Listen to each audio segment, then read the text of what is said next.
नमस्कार, आप देख रहे हैं न्यूज मूवमेंट और मैं हूं आपके साथ ज्योतिका। आइए रुक करते हैं फटाफट खबरों की ओर। मंत्री दंपति जवाब दो, 10 साल का हिसाब दो, मनोज श्रीवास्तव ने कहा। नगर के डंकिनगंज स्थित रेस्टोरेंट में पत्रकार वार्ता के दौरान राष्ट्रवादी मंच के संस्थापक व राष्ट्रीय अध्यक्ष मनोज श्रीवास्तव ने पिछले 10 वर्षों में जिले के केंद्र व प्रदेश की सरकार में मंत्री के रूप में काम करने वाले मंत्री दंपति से तीखे सवाल किए। कहा कि चुनाव के आते ही वह अपनी सुरक्षा बढ़वा लेते हैं। जब जनता के बीच में काम जाने का समय होता है तब इन्हें जनता से डर लगता है। आखिर जेड कैटेगरी की सुरक्षा चुनाव के वक्त किसको डराने के लिए? अब चुनाव आ गया है, जनता के बीच किए गए कामों का जवाब देने का वक्त है। इस तरह के आतंक व भय का वातावरण बनाने की कोशिश इनकी हताशा का परिचायक है। बद्री अग्रहरी की रिपोर्ट। 2024 लोकसभा चुनाव की भेरी बज गई है। यह चुनावी घोषणा के चंद दिनों पूर्व यहाँ की जो सांसद अनुप्रिया पटेल जी हैं, केंद्र सरकार की राज्य मंत्री भी हैं, उन्होंने Z+ श्रेणी सुरक्षा गृह मंत्रालय से लिया है।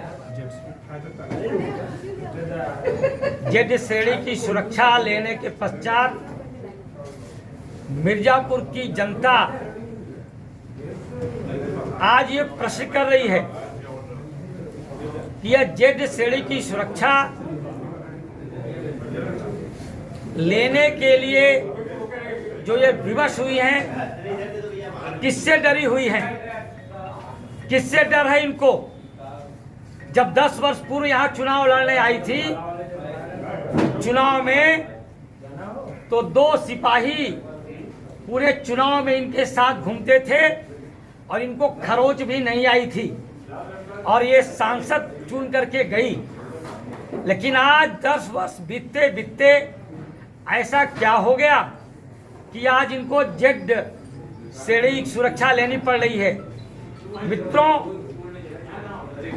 राष्ट्रवादी मंच के कार्यकर्ताओं ने विगत 7-8 महीनों में अनेक ब्लॉकों का जो दौरा किया, अनेक न्याय पंचायत और ग्राम पंचायत स्तर तक गए।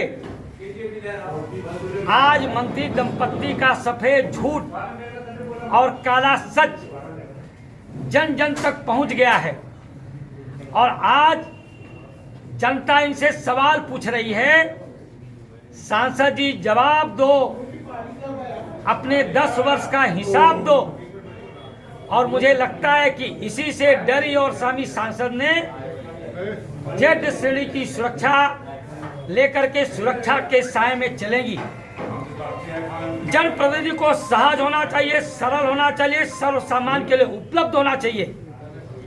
लेकिन आज जनता से दूर ये सांसद जो विकास का झूठा दम्भ भरती है, इनका असली चेहरा समाज जानने न पाए, इसलिए जनता से कटी रहती है। आज अनेक प्रश्न इस प्रकार के खड़े हुए हैं और अनेक ऐसे विषय उठ खड़े हुए हैं जिसे भयभीत और भयाक्रांत है। सर, आप बता रहे थे अभी कि इन्होंने जो 3 शेड लगवाया है, यात्री शेड लगवाया है, उसमें भ्रष्टाचार है। तो क्या है भ्रष्टाचार? आपके पास ऐसा क्या सबूत है?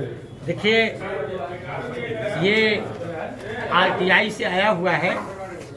एक यात्री शेड जो पेड संस्था के द्वारा ब्लैक लिस्टेड है, इसके द्वारा बनवाया गया है और ये देखिए 9,54,000 का है। ये अब जरा जूम करके इसको सब लोग ले लीजिए।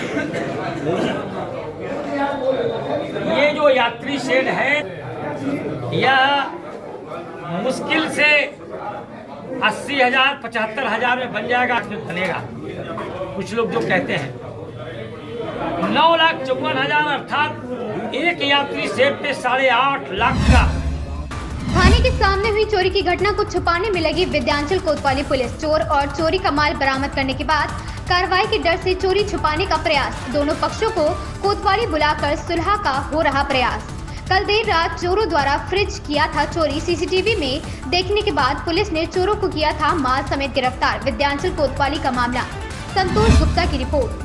डीएम और एसपी ने संवेदनशील बूथों व थाना लीलापुर का किया निरीक्षण। लोकसभा चुनाव के दौरान निर्भीक होकर अपने मताधिकार का करे प्रयोग, जिलाधिकारी ने कहा।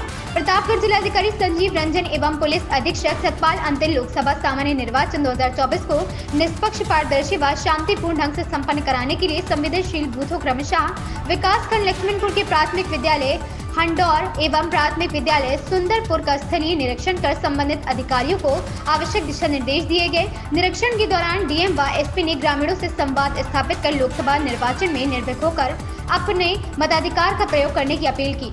डीएम व एसपी ने प्राथमिक विद्यालय हंडौर का निरीक्षण किया तो पाया कि विद्यालय जर्जर स्थिति में है। ओम प्रकाश गुप्ता की रिपोर्ट। प्रतापगढ़ जिले के कुंडा तहसील पत्रकार संहिता की शपथ ग्रहण समारोह कुंडा तहसील सभागार में आयोजित किया गया, जिसमें सभी पदाधिकारी व सभी पत्रकार मौजूद रहे। मुख्य अतिथि के रूप में पुलिस उप अधीक्षक कुंडा अजीत सिंह, एसडीएम कुंडा डॉक्टर राजीव तिवारी मौजूद रहे। मां सरस्वती की प्रतिमा पर माल्यार्पण करने के बाद कार्यक्रम की शुरुआत की गई।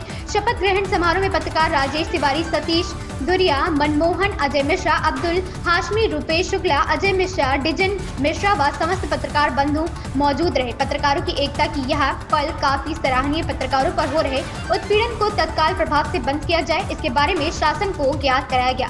पत्रकारों की एकता, अखंडता को देखते हुए कार्य करने के सदस्यों ने शपथ ग्रहण किया व सभी कलम के सिपाहियों ने एक होकर निष्पक्षता के साथ काम करने की शपथ ली।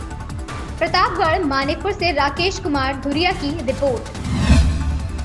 थाना क्षेत्र के ग्राम रसीदपुर में बिजली की तार जोड़ते समय लाइनमैन मनोज पुत्र राम खिलाड़ी निवासी हलिया को लगा करंट, मौके पर हुई मौत। गुस्साए ग्रामीणों ने बिजली घर का किया घेराव। मौके पर पहुंचकर पुलिस बल के साथ थाना अध्यक्ष राजकुमार सिंह ने आपसी तालमेल के साथ जाम को खुलवाया। मृतक के परिजनों ने बिजली विभाग के कर्मचारियों की लापरवाही बता रहे हैं। दीपक पांडे की रिपोर्ट। एटा अलीगंज कोतवाली के अलीगंज बाईपास पर चलते हुए ट्रक में लगी आग। कुर्सियों से भरे ट्रक में अचानक आग लगने से मची अफरा तफरी। फायर ब्रिगेड ने कड़ी मशक्कत के बाद पाया आग पर काबू। ट्रक में फिलहाल आग लगने का कारण स्पष्ट नहीं है। आशीष गुप्ता, ब्यूरो चीफ की रिपोर्ट। इन खबरों में बस इतना ही। बने रहिए न्यूज मोमेंट के साथ।